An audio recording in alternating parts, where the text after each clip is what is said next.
मैं भी माँ के दर्शन करता चलूं।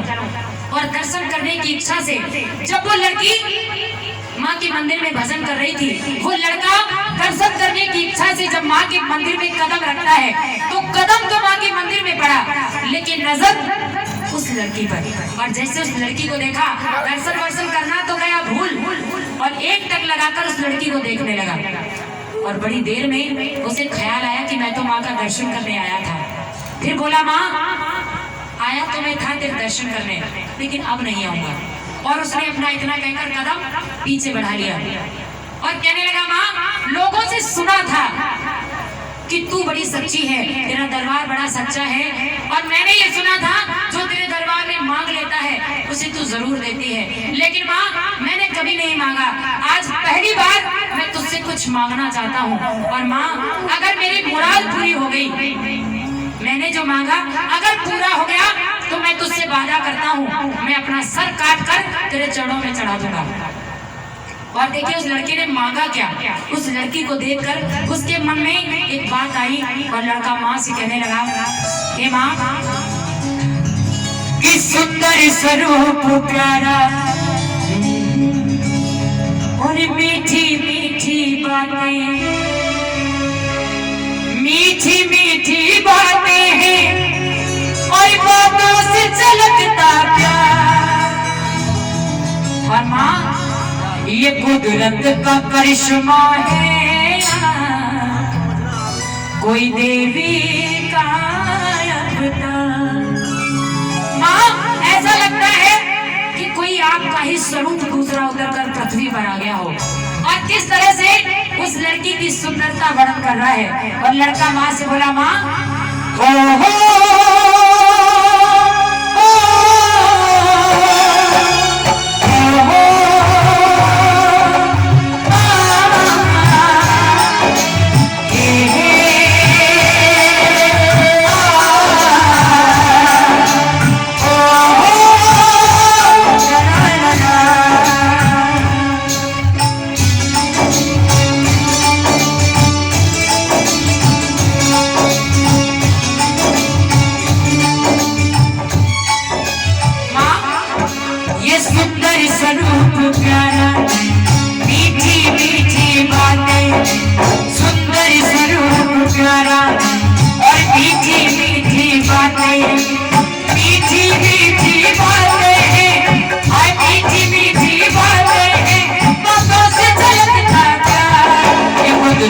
करिश्मा है, कोई देवी का अवतार। कुदरत का करिश्मा है, देवी का अवतार। ये हो गया। आइए मीठी मीठी ताली बजाते हुए सभी बड़े भाव से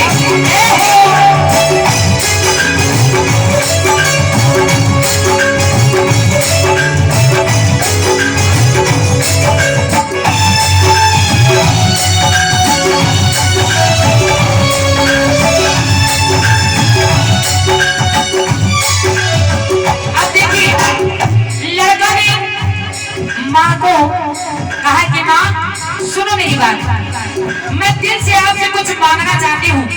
और क्या मांगा उस लड़के ने उस लड़की को देखते हुए कि माँ हे आदि भवानी मेरी प्यास बुझा दो, मेरे इस लड़की से अब ब्याह करा दो। हे माँ अगर इस लड़की से मेरी शादी हो गई ना, वादा करता हूँ मैं आपसे आपके दरबार तभी आऊंगा, तब तक नहीं। हे आदि भवानी मेरी प्यास बुझा दो, मेरे इस लड़की से अब ब्याह करा दो। और जब दुल्हन बना कर लाऊंगा तब तेरे दर पर आऊंगा, और तेरे दर पर आके माँ मैं अपना शीश चढ़ाऊंगा।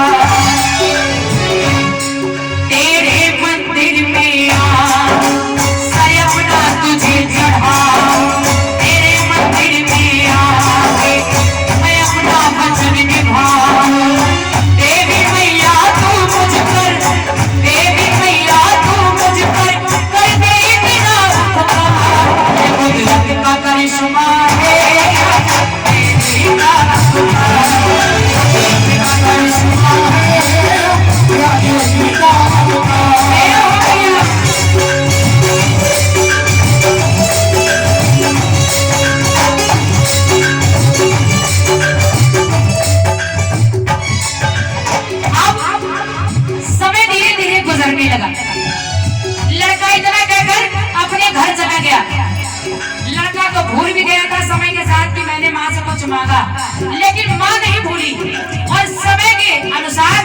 समय गुजरता रहा और एक दिन वो आया, उसी लड़की के साथ उस लड़के की शादी हो गई। अब जब शादी हो गई, दुल्हन को घर में आए, पूरे 4 दिन हो चुके थे। मायके से उसके पिताजी और उसका भाई विदाई करवाने के लिए आए। इधर गांव की कुछ बहुएं बहू को देखने आई और औरतों ने जब बहू को देखा तो उन्होंने आपस में बात की, बहन जरा देखो तो कितनी प्यारी भैया ने इन दोनों की जोड़ी बनाई है। लड़के के कानों में आवाज दी, अरे ये तो जोड़ी भैया की कृपा से बनी है और मैंने तो कुछ वादा किया था माँ से, वो भी पूरा करना है। लड़के ने तुरंत पूजा की थाली ली और निकल पड़ा। तब तक जो विदाई करवाने के लिए छोटा सा साला आया था ना, उसने टोक दिया, जीजा जी कहाँ जा रहे हैं? जीजा जी कहने लगे, कहीं नहीं, बस मंदिर तक जा रहा हूँ। बोला मुझे भी ले चलिए, मैं भी चलूंगा। उसने कहा ठीक है चलो। अब जैसे ही थोड़ा और बढ़ा, उसकी पत्नी कहने लगी, मैं तो अपने मायके जा रही हूँ, आप कहाँ जा रहे हैं? कहने लगा बस अभी आ रहा हूँ, बस मंदिर जाना है। कहने लगी तो मुझे भी अपने साथ ले चलिए। अब अपनी पत्नी और अपने भाई को साथ लेकर जब वो चला तो मन में सोचने लगा कि अब मैं जो करने जा रहा हूँ वो कैसे करूंगा। और जब मंदिर पहुंचा तो अपनी पत्नी से बोला, सुनो, जब तक मैं न कहूँ मंदिर के अंदर मत आना, मैं अकेला जाऊंगा और जब मैं वापस आ जाऊं तब तुम दोनों दर्शन कर लेना। और लड़का मंदिर के अंदर प्रवेश किया और लड़के ने जाकर माँ का पूजन किया। और हुआ क्या, कुछ दिन बीते तो वो समय है आया, लड़का लड़की को बड़ी प्यार के लाया। कुछ दिन बीते तो वो समय है आया, लड़का लड़की को बड़ी प्यार के लाया। जब आई याद बचन की है कि तैयारी पूजन की है, जब आई याद बचन की है कि तैयारी पूजन की है। और बोले कर अपनी बाला, संग में छोटा साला, संग में उसकी बाला, संग में छोटा साला। और तीनों प्राणी जा पहुंचे, तीनों प्राणी जा पहुंचे इस मैया के दरबार। और फिर लड़का बोला, माँ ये कुदरत का करिश्मा है, कोई देवी का कुदरत का करिश्मा है, कोई देवी का।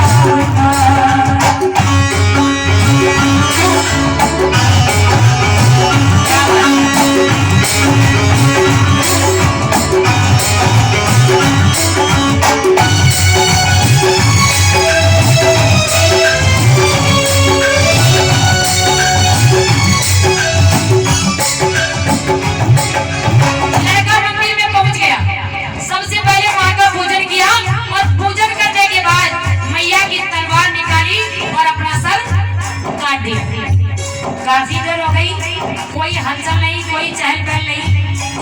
लड़की कह रही है कि भैया तुम्हारे जीजा जी काफी देर से वापस नहीं लौटे, जरा जाकर देखो क्या हो गया, क्यों नहीं आए। साला जब मंदिर के अंदर पहुंचा, उसने देखा एक तरफ जीजा का सर पड़ा था और दूसरी तरफ धड़। साला सोचने लगा ये क्या, अभी तो मेरी बहन के हाथों की मेहंदी भी ठीक ही नहीं पड़ी और मेरे जीजा जी की ये दशा, मैं कौन सा मुंह लेकर अपनी बहन के सामने जाऊंगा। उसने सोचा इससे अच्छा तो ये है कि मैं मुंह ही ना दिखाऊं। उसने भी मैया का त्रिशूल निकाला और अपना सर काट दिया। अब एक तरफ भाई का सर और एक तरफ पति का। मंदिर में खून इतना बहा, इधर वो लड़की बड़े इंतजार में खड़ी थी। कुछ देर हुई तो उसका दिल घबराया, मंदिर से बहकर तब खून है आया। जब देर लगी तो बड़ा दिल घबराया, मंदिर से बाहर वह खून है आया। लड़की ने देखा इतना सारा खून, दौड़कर मैया के मंदिर में अंदर पहुंची और जब दशा देखी तो रोने लगी, माँ ये क्या किया। पूजा का फल कैसा देना, मछीन मेरा भैया लेना। पूजा का फल कैसा देना, मछीन मेरा साजन लीना, ये कैसे जख्म सियूं बिन भैया नहीं जीऊं, ये कैसे जख्म सियूं बिन साजन नहीं जीऊं। जीवन नैया मेरी माँ, जीवन नैया मेरी माँ डूब गई मुझको। और मैया ये कुदरत का करिश्मा है, कोई देखेगा कुदरत का करिश्मा है, कोई देखेगा।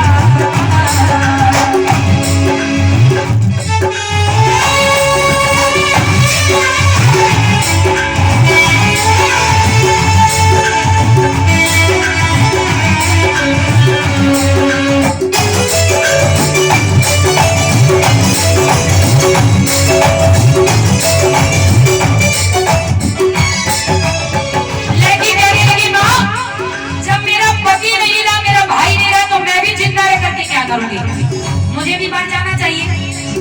अक्सर जब दुख हद से ज्यादा हो जाता है ना, जब कोई विपदा अक्सर बहुत बड़ी जब हमारे ऊपर आ जाती है, तो हम अपनी सोचने समझने की मानसिकता को खो बैठते हैं।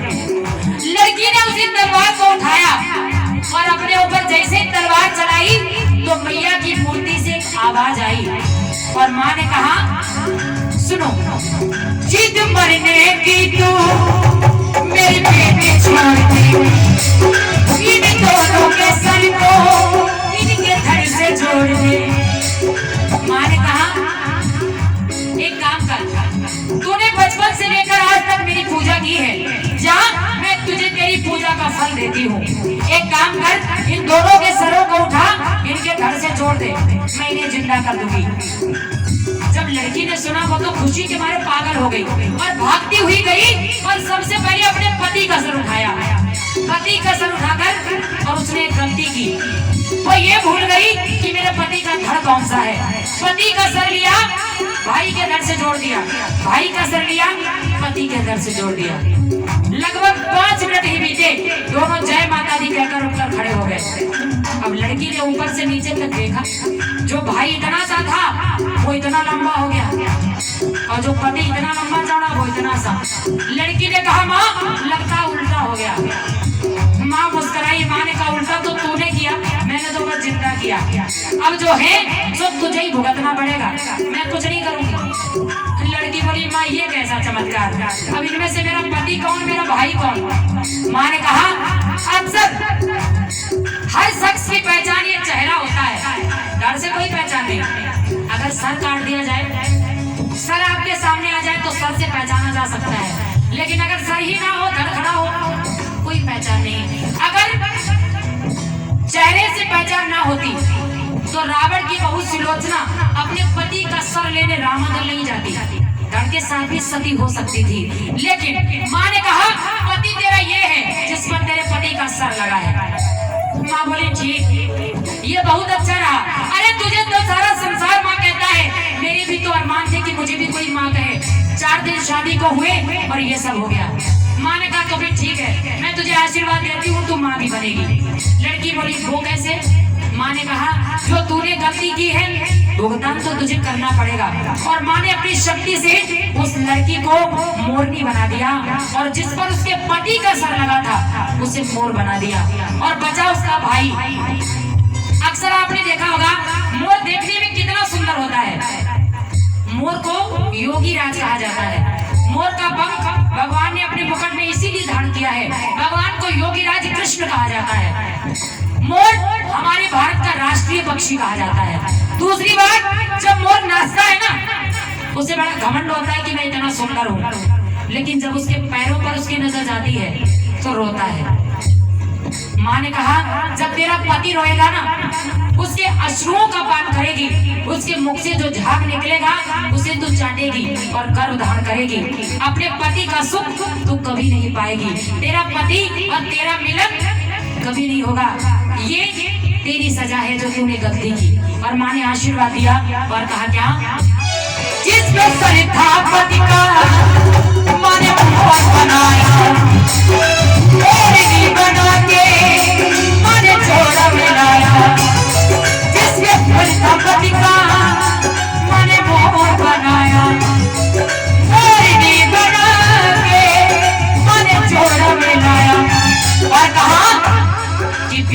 पूरी तेरी आस करे, सुख पाए ना भोग विलास करे।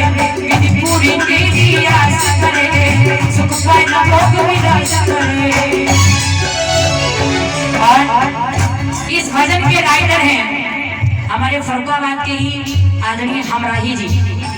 अक्सर कई सिंगर्स ऐसे हैं जो इस रचना को गा रहे हैं। मैं ये नहीं कहती इस रचना को मत गाइए, कोई पेट से कलाकार नहीं होता है, एक दूसरे से सीख कर ही कलाकार लोग बनते हैं। लेकिन आजकल लोगों में ये बहुत गंदी बात आ गई है कि गीत तो गाते हैं लेकिन जिसने इतनी मेहनत की उसको लिखने में उसकी छाप ही गायब। ये बहुत गलत लगता है। लेकिन जिन्होंने इस भजन को लिखा है, माँ ने कहा इसको लिखते हमराही, रश्मि ने कथा सुनाई। इसको लिखते हमराही, रश्मि ने कथा सुनाई। अपने भक्तों की नैया, अपने भक्तों की नैया कर दी मैया ने। कह दीजिए सच्चे दरबार की अगर भजन अच्छा लगा हो तो एक बार मेरे लिए नहीं राइटर के लिए एक बार तालियां बजाइए और कहिए क्या ये कुदरत का करिश्मा है, कोई तेरी